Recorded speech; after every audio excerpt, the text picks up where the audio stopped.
Let's take a look at this question. What is the average of the numbers 1 through 9? In a set of consecutive numbers, the average is equal to the median.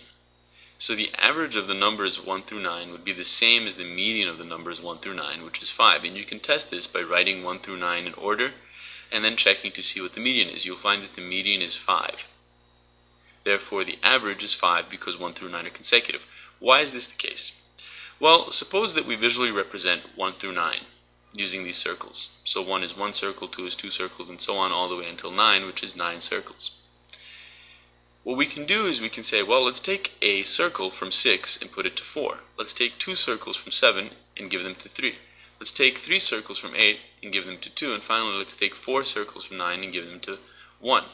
What we're left here is now no longer 1 through 9, we're just left with a whole bunch of 5s.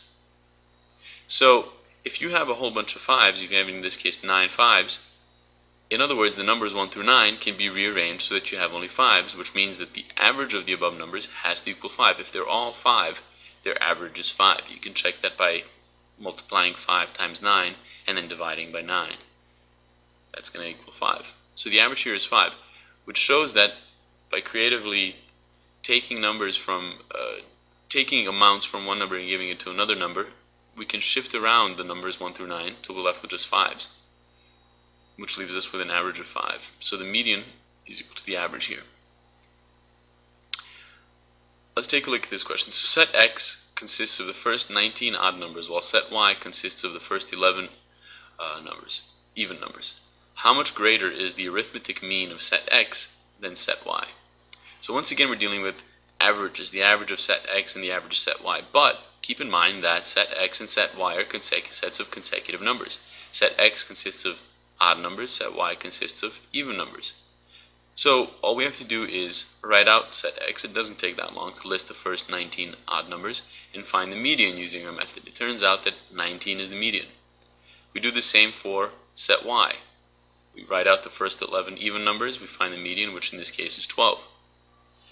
Now, because these are consecutive numbers, consecutive, if you remember, means going up by the same amount from one term to the next. So in both in set x and set y, we're going up by 2, so they're consecutive numbers, sets of consecutive numbers. Because they're sets of consecutive numbers, the median is equal to the mean, and so the difference is 7, because we're asked how much greater is the arithmetic mean of set x and set y, we'll just find the difference. And that's going to be 19 minus 12, or 7. So the difference, so the mean of set x is 7 greater than the mean of set y. And finally, let's take a look at this question. What is the average of the first 99 positive integers?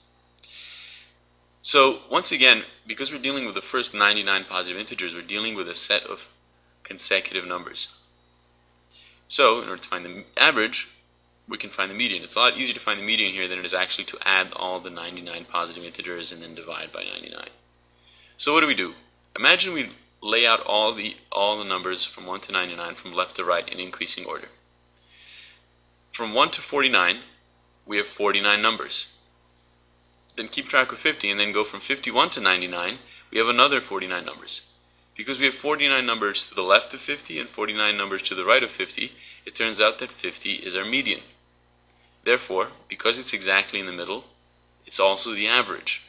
As we said, the median is equal to the mean when you have sets of consecutive numbers. Another way to think about this, a shortcut, if you don't want to think about it visually like that, is to remember a formula.